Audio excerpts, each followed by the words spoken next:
Welcome friends, knowledge ভার্সেটাইলে সবাইকে স্বাগত জানাই। গ্রামারের ডাউট ক্লিয়ার করতে চ্যানেলটি অবশ্যই সাবস্ক্রাইব করবে এবং নোটিফিকেশন পেতে বেল বাটনটি অ্যাক্টিভ করে দেবে। আজ আমরা অ্যাডভার্ব ক্লজ নিয়ে বিস্তারিত আলোচনা করব এবং জানব অ্যাডভার্ব ক্লজ কী এবং এর গঠন কিভাবে হয় এবং অ্যাডভার্ব ক্লজের মাধ্যমে কিভাবে কমপ্লেক্স সেন্টেন্স তৈরি করা হয় বা গঠন করা হয়। চলো মূল আলোচনায় এসে আমরা অ্যাডভার্ব ক্লজ সম্পর্কে বিস্তারিত জানি। অ্যাডভার্বিয়াল ক্লজ বা অ্যাডভার্ব ক্লজ।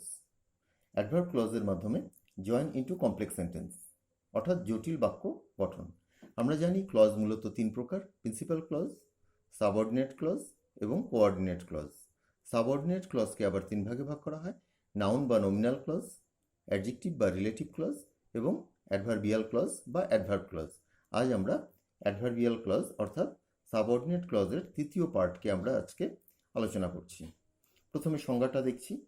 অ্যাডভার্ব ক্লজ বাক্যে অ্যাডভার্বের কাজ করে এবং বাক্যের অন্য কোনো ক্লজ বলতে এখানে মূলত প্রিন্সিপাল ক্লজকেই নির্দেশ করে। কিছু কিছু ক্ষেত্রে অন্য কোনো সাবঅর্ডিনেট ক্লজেরও হতে পারে। বাক্যের অন্য কোনো ক্লজের ভার্ব, অ্যাডজেক্টিভ বা অন্য কোনো অ্যাডভার্বের গুণাগুণ প্রকাশ করে। এক্ষেত্রে adverb clause of time, place, reason, manner, purpose, condition, contrast, comparison, result এবং এক্সটেন্ট হিসাবে বাক্যে ব্যবহার করা হয়।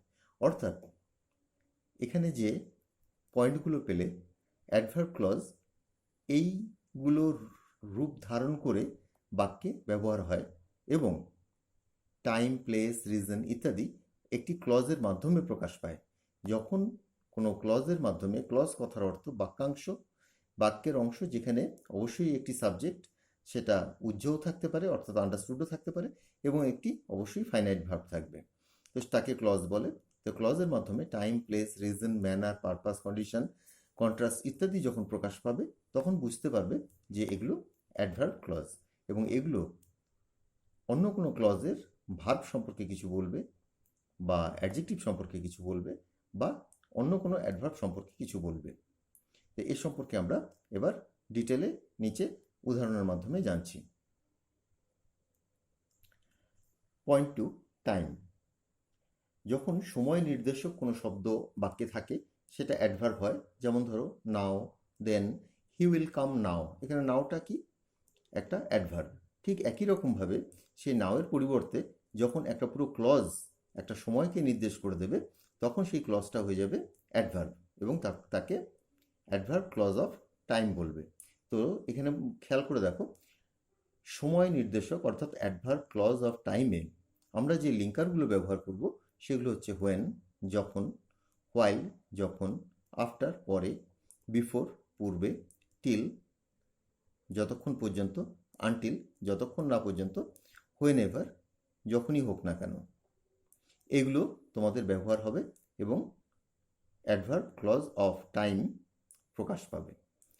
প্রথম এক্সাম্পলটা দেখো, ওয়েট, টিল বা আনটিল। টিল বা আনটিল কিন্তু একইভাবে প্রয়োগ করা যায় বাক্যে, কোনো অসুবিধে নেই। Wait till the rain stops বা wait until the rain stops. অপেক্ষা করো যতক্ষণ না বৃষ্টি থামে।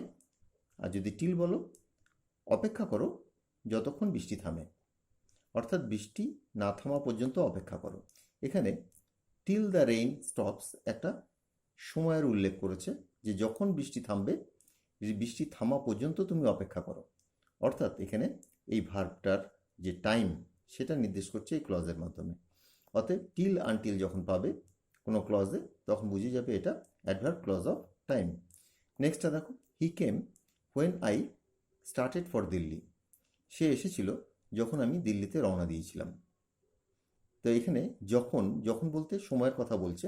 সে কখন এসেছিল? যখন আমি রওনা দিয়েছিলাম। এই ভার্বের অর্থাৎ তার আসার যে সময় সেটা এখানে নির্দেশ করছে। অর্থাৎ ভার্বের যে টাইম, যেটা প্রিন্সিপাল ক্লজের যে ভার্ব, তাকে এখানে বিশেষিত করছে, এখানে তার গুণাগুণ প্রকাশ করছে। When I started for Delhi. একটা জিনিস মনে রাখবে, অ্যাডভার্ব ক্লজের বেশিরভাগ ক্ষেত্রেই কিন্তু যে কোনো ক্লজকে আগে বা পরে লেখা যায়।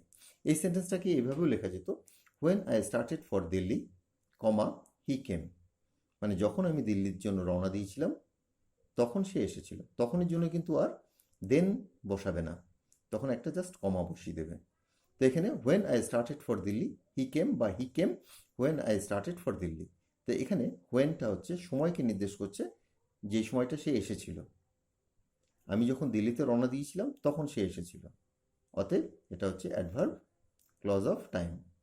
The doctor came after the patient had died. Doctor কখন এসেছিল? কখনের উত্তরটা তুমি এই ক্লজে পেয়ে যাচ্ছ। যখনই কখনের উত্তরটা পেয়ে যাচ্ছ তখন বুঝতে পারছো যে এটা adverb clause of time. After the patient had died, রোগীটি মারা যাওয়ার পর ডাক্তার এসেছিল, অতএব এই যে আসা কাজের যে সময় নির্দেশ করছে এই ক্লজটা, তো সময় নির্দেশ করছে বলে adverb clause of time. The patient had died before the doctor came, doctor আসার আগেই রোগীটি মারা গিয়েছিল। এবার খেয়াল করে দেখো, রোগীটি মারা গিয়েছিল তার একটা সময় বলে দেওয়া হয়েছে, সেই সময়টা পুরো একটা ক্লজ ধরে বলে দেওয়া হয়েছে। এমনও বলা যেতে পারতো দ্য পেশেন্ট ডাইড নাও, তো সেই নাওটা অ্যাডভার্ব, কিন্তু নাওটা না বলে এখানে before the doctor came, doctor আসার আগে, এই পুরো ক্লজটা, এই পুরো অংশটাই সময়কে নির্দেশ করছে ডাক্তার আসা, রুগীটির মারা যাওয়ার, অতএব বিফোর দ্য ডক্টর কেম এটা adverb clause of time. Hit the rod while it is hot, রডে বা লৌহ শলাকায় আঘাত করো যখন এটা গরম। হোয়াইল ইট ইজ হট, তোমাকে হিট, হিট মানে আঘাত করো, এটা ইম্পারেটিভ সেন্টেন্স, তাই ভারত দিয়ে শুরু হয়েছে। তো হিট দ্য রড তার তো সময়টা বলে দিচ্ছে, যখন এটা গরম, যখন এটা গরম এটা তোমার সময়টাকে নির্দেশ করে দিচ্ছে, কখনের উত্তর দিচ্ছে, যে কখন হিট করতে বলছে, হোয়াইল ইট ইজ হট। তো এখানে হোয়াইল ইট ইজ হট যেটা, এটা অ্যাডভার্ব ক্লজ অফ টাইম। আরেকটা জিনিস মনে রাখবে, এই হোয়াইল আর হোয়েনের মধ্যে হোয়াইল দিয়ে কিন্তু তুমি বাক্য শুরু করতে পারো না, হোয়াইল বাক্যের মাঝেই বসবে, কিন্তু হোয়েন দিয়ে তুমি বাক্য শুরু করতে পারো। একটু আগে বলেছিলাম when I started for Delhi comma he came, কিন্তু তুমি এখানে এটা করতে পারো না while it is hot comma hit the rod, এরকম কিন্তু হবে না, হোয়াইল তোমার বাক্যের মাঝেই বসাতে হবে। শি হেল্পস পিপল, সে মানুষদেরকে সাহায্য করে, when ever she gets an opportunity, যখনই সে কোনো সুযোগ পায়, যখনই সে সুযোগ পায় তখনই সে মানুষদেরকে সাহায্য করে।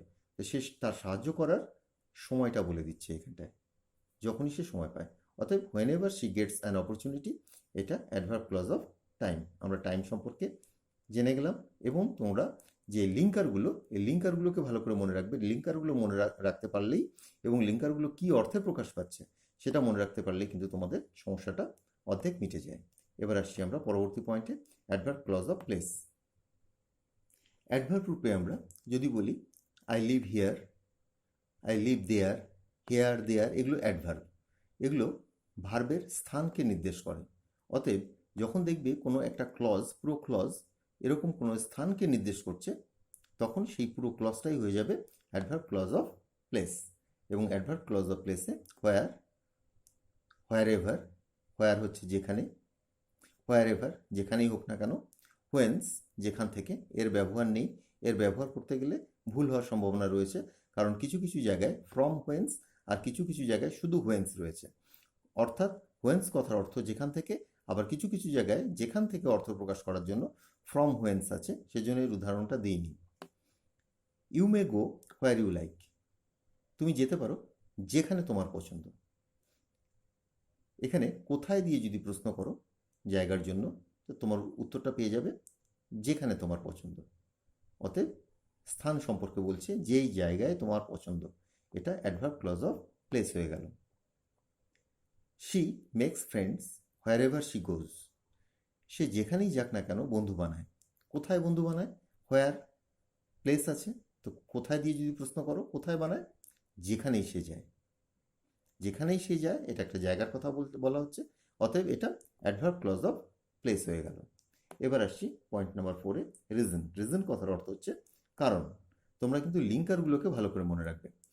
রিজন কথার অর্থ হচ্ছে কারণ, অ্যাজ যেহেতু, বিকজ কারণ, সিন্স, সিন্স কথার অর্থ হচ্ছে যেহেতু, দ্যাট একই অর্থে ব্যবহার হয়, কিন্তু দ্যাটের ব্যবহার করতে গেলে তোমরা ভুল করে ফেলবে, কারণ noun clause, adjective clause, adverb clause সব জায়গাতেই দ্যাটের ব্যবহার আছে, যদি এদিক ওদিক হয়ে যায় তবে এর ভুল হওয়ার সম্ভাবনা রয়েছে, তাই এর ব্যবহারটা আমি দেখাইনি এখানে। অ্যাজ হি ওয়াজ সিক, যেহেতু সে অসুস্থ। তোমার রিজনকে তুমি কেন দিয়ে প্রশ্ন করলে উত্তর পেয়ে যাবে। যেহেতু সে অসুস্থ ছিল, হি কুড নট প্লে, সে খেলতে পারেনি। কেন সে খেলতে পারেনি, কারণটা বলো। কারণটা হচ্ছে সে অসুস্থ ছিল। তো যখনই তুমি কেন দিয়ে প্রশ্ন করলে উত্তর পেয়ে যাচ্ছ যে অংশটা, তো সেটা হচ্ছে reason, adverb clause of reason. He came here because he wanted to meet me, সে এখানে এসেছিল কারণ সে আমার সাথে দেখা করতে চেয়েছিল। যদি একে কেন দিয়ে প্রশ্ন করো, রিজন তো কারণ, কেন সে এসেছিল, উত্তর হচ্ছে কারণ সে আমার সাথে দেখা করতে চেয়েছিল। উত্তরটা হচ্ছে because he wanted to meet me. এই অংশটা হচ্ছে অ্যাডভার্ব ক্লজ অফ রিজন, কারণ। সিন্স ইউ আর ইল, যেহেতু, এই অ্যাজ আর সিন্স দুটোই যেহেতু যখন অ্যাডভার্ব ক্লজে ব্যবহার হয়। সিন্স ইউ আর ইল, যেহেতু তুমি অসুস্থ, ইউ নিড নট কাম, তোমার আসার প্রয়োজন নেই। তো কেন তোমার আসার প্রয়োজন নেই, কেন দিয়ে যদি প্রশ্ন করি, উত্তরটা পাবে যেহেতু তুমি অসুস্থ। তো কারণটা তুমি পেয়ে গেলে, কেন দিয়ে প্রশ্ন করলে তুমি কারণটা পাবে। যেহেতু তুমি অসুস্থ, এটা হচ্ছে অ্যাডভার্ব ক্লজ অফ রিজন। এই পার্টটা পুরোটাই তোমার অ্যাডভার্ব ক্লজ। তোমরা লিঙ্কারটা মনে রাখবে, অ্যাজ যেহেতু, বিকজ কারণ, সিন্স যেহেতু। আমরা এরপরে আসছি 0.5, ম্যানার। ম্যানার মানে ধরন। এখানেও অ্যাজ আছে, কিন্তু অ্যাজ কথার অর্থ হচ্ছে যেমন। অ্যাজ ইফ মানে যেন, অ্যাজ দো মানে যেন, জাস্ট অ্যাজ, মাচ অ্যাজ, এগুলোর ব্যবহারও কিছু কিছু বইতে রয়েছে, কিন্তু এগুলোর ব্যবহার করবে না, করতে গেলে ভুল হয়ে যায়। তো অ্যাজ যেমন, অ্যাজ ইফ যেন, অ্যাজ দো যেন, এ দুটো কিন্তু একই রকমভাবে ব্যবহার করা যায়। প্লে অ্যাজ ইউ লাইক, তোমরা গো অ্যাজ ইউ লাইক, যেমন খুশি তেমন সাজো, এই কথাটা প্রায় শুনেছ। কথার অর্থ যেমন খুশি তেমন যাও, মানে তেমনভাবে সেজে যাও আর কি। প্লে অ্যাজ ইউ লাইক, তোমার যেমন ইচ্ছা তুমি তেমন খেলো। এখানে হচ্ছে অ্যাজ কথার অর্থ হচ্ছে যেমন। এখানে হাউ দিয়ে যদি প্রশ্ন করো, ম্যানার আছে, তাই হাউ, কিভাবে, যেমন ইচ্ছে। কিভাবে তুমি যাবে, কিভাবে তুমি সাজবে, যেমন ইচ্ছে।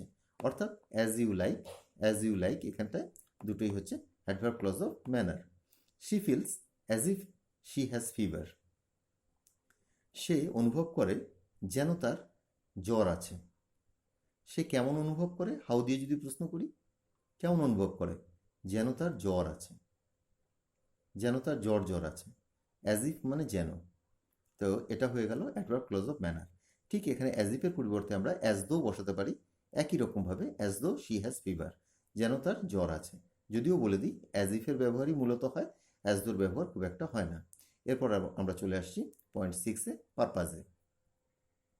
0.6, adverb clause of purpose. Purpose কথার অর্থ হচ্ছে উদ্দেশ্য, কোন উদ্দেশ্যে। দ্যাট, এখানে that, so that, in order that, তিনটেরই অর্থ কিন্তু মোটামুটি একই রকম।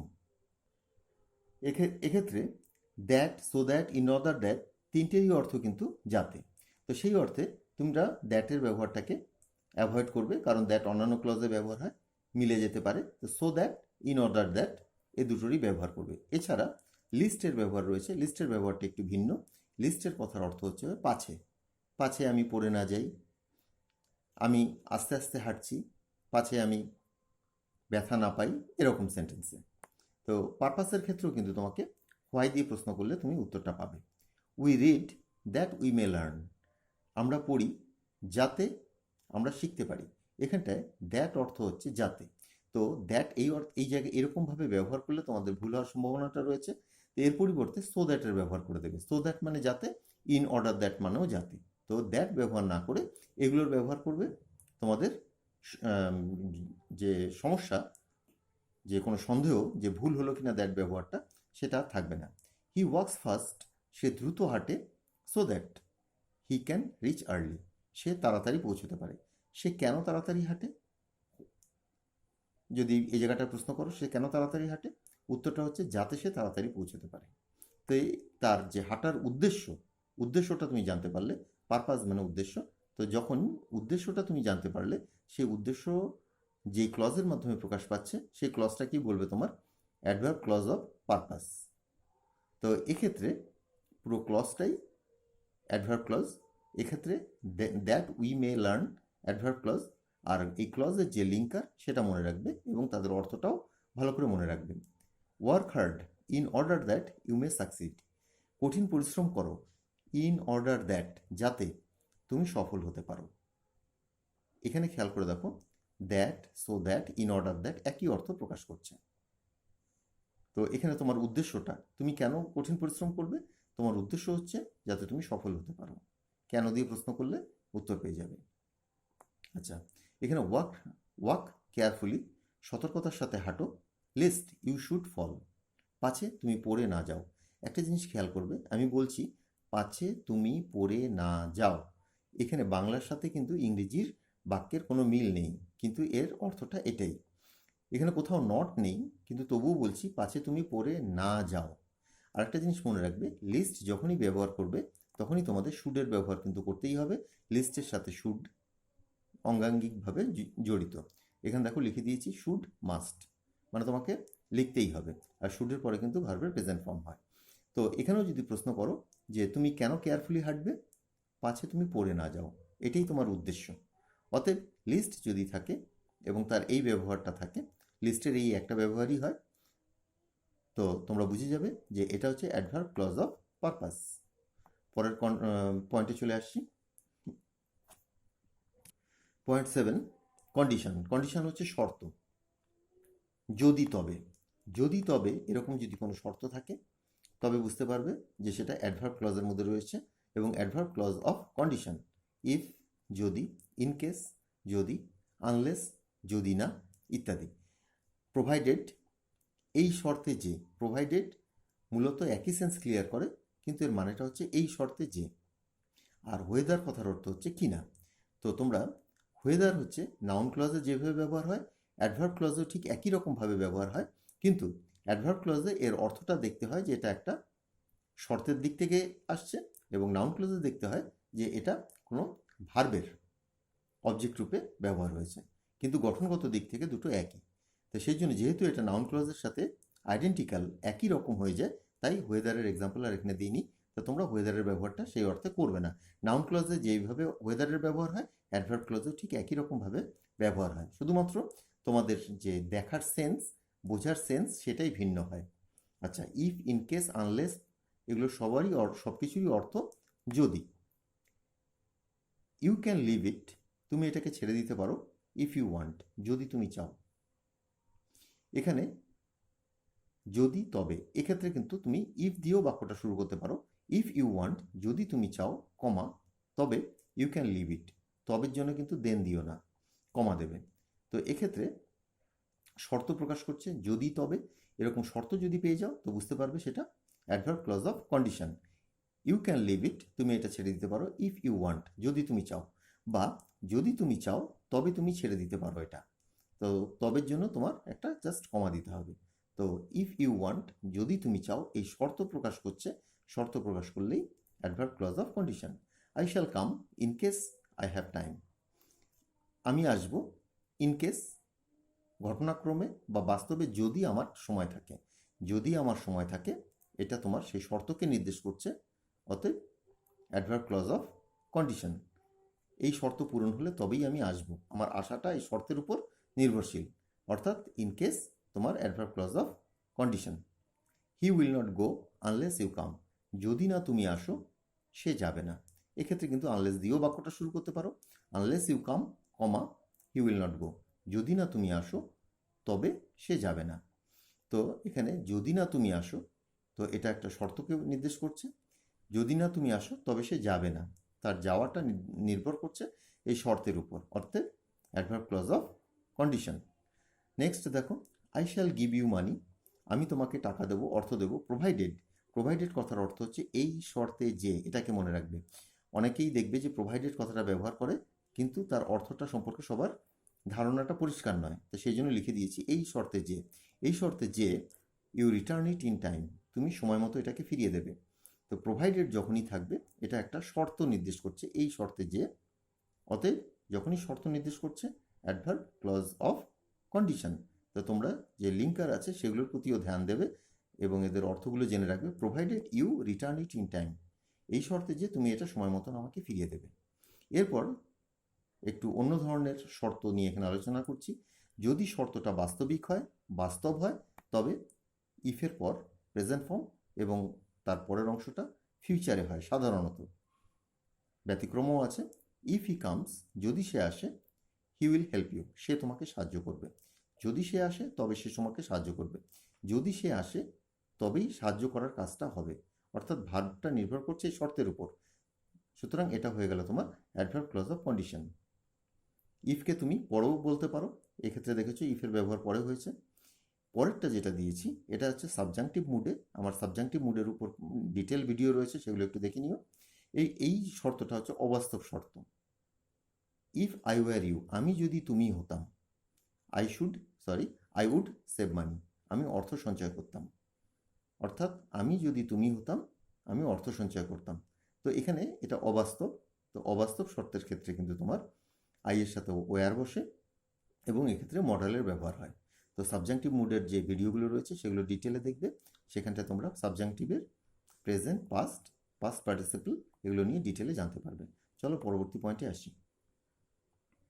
Point 8, contrast. কন্ট্রাস্ট কথার অর্থ হচ্ছে বৈপরীত্য। বৈপরীত্য কথার অর্থ হচ্ছে কোনো কারণে যেটা হওয়া উচিত নয় সেটাই যখন করা হয় তখন তাকে বৈপরীত্য বলে। দেখো এখানে দো যদিও, অলদো যদিও, ইভেন ইফ এটার অর্থও যদিও।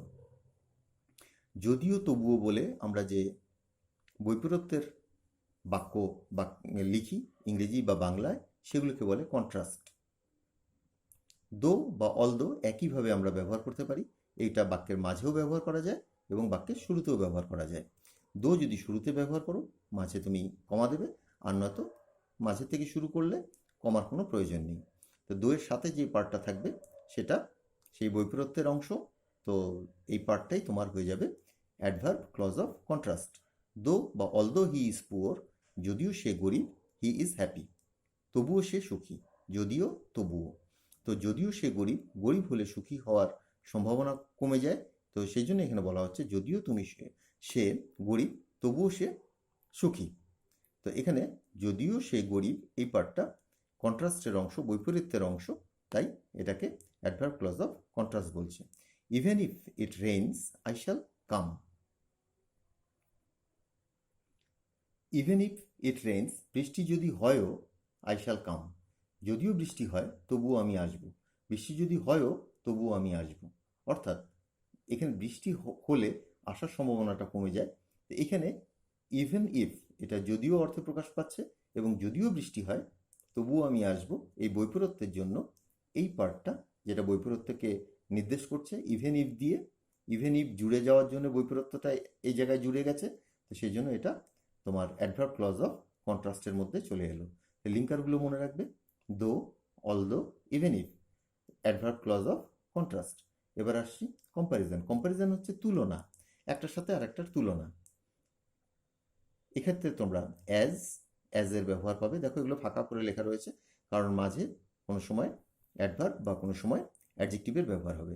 সো অ্যাজ, দেন, দেন তোমরা জানো কম্পারেটিভ ডিগ্রির সাথে ব্যবহার হয়, এবং দি এটাও হচ্ছে কম্পারেটিভ ডিগ্রির সাথেই ব্যবহার হয়। আমরা উদাহরণের মাধ্যমে এই কম্প্যারিজন বা তুলনাটা দেখছি। He is not as brave as his brother is, সে এতটা সাহসী নয়, নয়টা এখানটায়, যতটা তার ভাই। এতটা সাহসী নয় যতটা তার ভাই, এত যত এইরকম অর্থ যখন তুলনা করবে, তার ভাইয়ের তার তুলনা করা হচ্ছে তার ভাইয়ের সাথে, যখন এরকম তুলনা করা হবে তখন তাকে বলবে adverb clause of comparison. So as একই অর্থ প্রকাশ করবে, অ্যাজ এর অর্থ যা, সো অ্যাজ এর অর্থ ঠিক একই রকম। I am not so fool as you think, আমি ঠিক এতটা বোকা নই যতটা তুমি ভাবো। দুটো ক্ষেত্রেই অ্যাডজেক্টিভের ব্যবহার হয়েছে। তো আমার সাথে তোমার ভাবনার একটা তুলনা করা হয়েছে, অর্থাৎ এখানে যে তুলনাটা আসছে অ্যাডভার্ব ক্লজ অফ কম্প্যারিজনে চলে গেছে। এখানে কিন্তু লিখতে পারতে I am not as fool as you think, দুটোর অর্থ একই। আবার দেখো কম্পারেটিভ ডিগ্রিতে আমরা দেনের ব্যবহার করি, এই যে ওল্ড, ওল্ডার, ওল্ডেস্ট, ওল্ডারটা এখানে কম্পারেটিভ ডিগ্রি, অর্থাৎ she is older then she looks. এখানে দেন শি লুকস যেরকম তাকে দেখায় তার তুলনায়, তার থেকে, এখানে দেন মানে থেকে, শি ইজ ওল্ডার বাস্তবে সে আরও বয়স্ক। দেন শি লুকস এটা একটা তুলনা বোঝাচ্ছে, তার বর্তমান বয়সের থেকে তার যে চেহারা, বর্তমান চেহারা, তার তুলনা বোঝাচ্ছে। অতএব দেন শি লুকস, দেনটা জুড়ে রয়েছে এই পার্টের সাথে, অর্থাৎ এই পার্টটা তোমার কম্প্যারিজনের অংশ, মূল অংশ। এটা হয়ে গেল তোমার অ্যাডভার্ব ক্লজ অফ কম্প্যারিজন। এখানে যেটা মনে রাখবে, অ্যাজ, সো অ্যাজ, দেন এবং দি। এবার দির ব্যবহারটা দেখো। দ্য মোর ইউ রিড, দেখবে কম্পারেটিভ ডিগ্রিতে এই ব্যবহারগুলো রয়েছে। যত তত, বাংলায় মনে রাখবে যত তত, যত তুমি পড়বে, দ্য মোর ইউ লার্ন, তত তুমি শিখবে। তো এক্ষেত্রে দুটোতেই তো দি রয়েছে, তো কোনটা মেইন ক্লজ, কোনটা সাবঅর্ডিনেট ক্লজ মনে রাখবে। যেটা প্রথমে থাকে তুমি সেটাকেই কম্প্যারিজন ধরে নেবে, দ্বিতীয়টাকে প্রিন্সিপাল ক্লজ ধরে নেবে। অর্থাৎ দ্য মোর ইউ রিড এটাকেই তুমি কম্প্যারিজনের part, adverb clause of comparison ধরে নেবে, কারণ দুটো একই রকম, আইডেন্টিক্যাল। দেখো, the more you read, the more you learn, দুটোর গঠনগত দিক একই রকম, তুমি প্রথমটাকেই ধরে নেবে, কোনো অসুবিধা নেই। এবার আমরা চলে আসছি অ্যাডভার্ব ক্লজ অফ রেজাল্টে, ফলাফল। সো দ্যাট, সাচ দ্যাট, একই অর্থ। এত যে, he is so weak that he cannot speak, সে এত দুর্বল যে সে কথা বলতে পারে না। তার দুর্বলতার ফলে সে কথা বলতে পারে না। রেজাল্ট, ফলটা কি, যে সে কথা বলতে পারে না।